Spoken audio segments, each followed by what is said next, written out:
see a huge stage behind us. Our Ryan Houston, the morning anchor here, is also going to be emceeing. So this is the place to be. We're going to give you a sneak peek at some of these big events, and we got to jump right into it. Hey, yeah, we're joined by two very special guests today. I'm here with Jimmy Cunningham. He's the Director of Tourism Development here in Pine Bluff. And George Cotton from UAPB. He's a chancellor there. You saw him yesterday, but he's bringing all that fun today, too, right? You're back. That's right. We're really pumped and excited. Thanks again for coming to the Bluff. The University of Arkansas Pine Bluff, of course, is the cultural center of the Delta. And people say, hey, why UAPB? Well, the answer is because UAPB helped build the middle class. You know, we've educated over 20,000 alum across the country, literally across the world, and we are really looking forward to showcasing the richness of the Delta and showing that Pine Bluff and the University of Arkansas Pine Bluff continue to educate and continue to make a difference in this region. So we're excited. You're going to see all sorts of entertainment on the stage. The headliner, of course, is Lattimore, but we got Fuzzy Jeffers and the Kings of Memphis.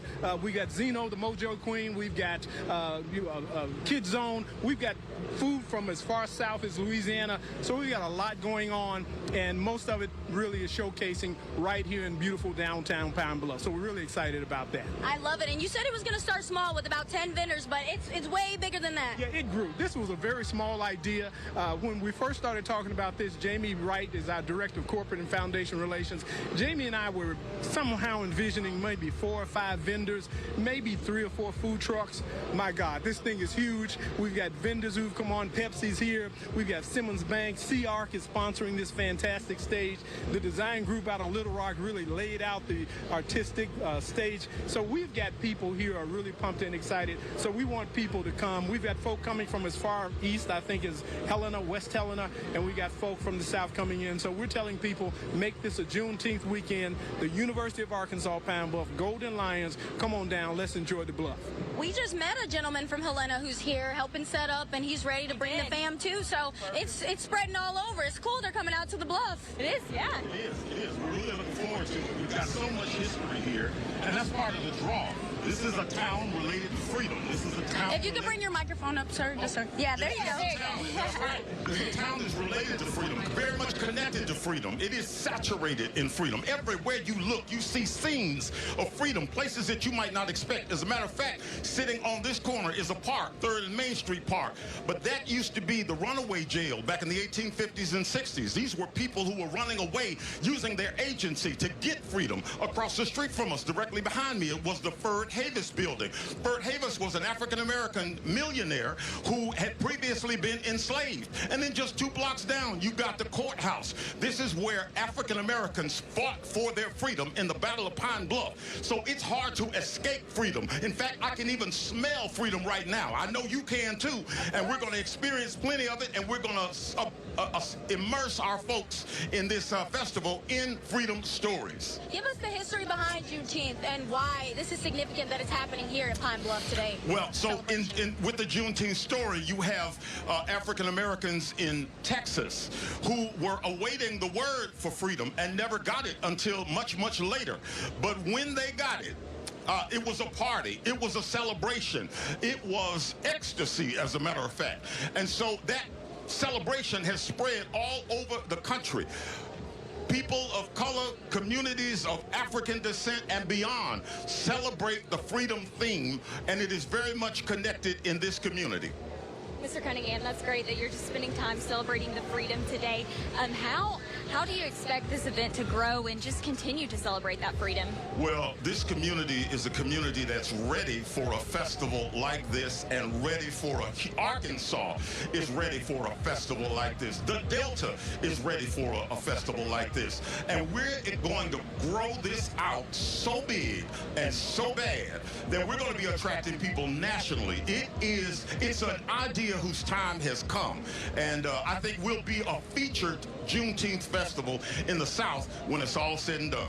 This is the biggest one I've ever been to so far, so I know it's going to be popping. More people are going to want to get down here to see this for sure. We're going to grow and grow and grow it. More people are going to hear about it. And when you guys come back and visit next year, expect a whole different level of buzz and electricity. So today, what do you want people to take home after they leave this festival? How should they feel? Well, I think there are 2 words. One, appreciation. Just, as Jimmy said, the value of being in a country where you're free to exercise who you are. And the other thing I think is an appreciation and understanding of culture.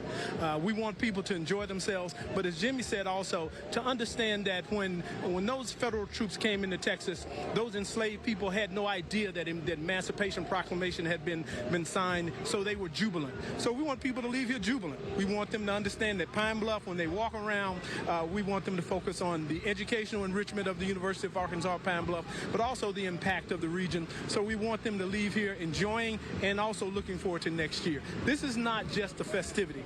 It's an educational experience and a learning experience, and realizing that the people of this region have made an impact in helping to build a middle class, and that's what this is all about.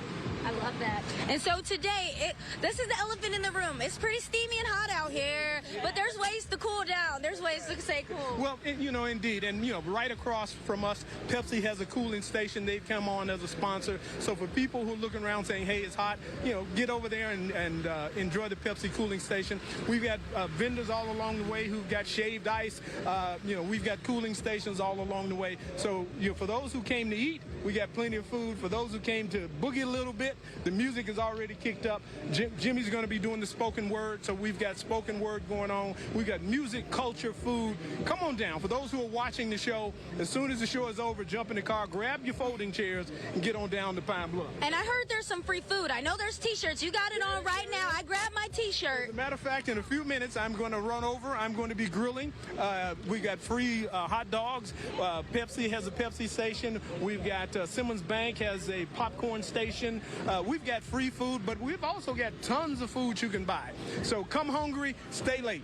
Yeah, for sure. You're not going to leave empty-handed. No, Mr. Cunningham, how can you encourage people to come out today? Well, I just want them to come and hear stories. I want them to come and hear good music. It's going to be hot for just a little while, but we've got plenty to take care of that with ice and water and all that good stuff. There will be great food here, great company here. This is a very connected community. Come and see your friends and just a hug and link up. The heat's not going to take my swag, so I just intend to be on it the whole time and having a good time at it. Hey, that's right. It's a little harder when it's hot and you There you go. Yeah. That's what I'm talking about. Yes. So coming up, we're going to have James Bryant back in the studio telling us about that weather, because it's going to get hot, but you want to know when to come out with your sun visor on and glasses, and you're going that's somewhere. right, and I'm also going to be visiting the mystery food booth right after this, so I'll see you there. Stay tuned. We'll be right back.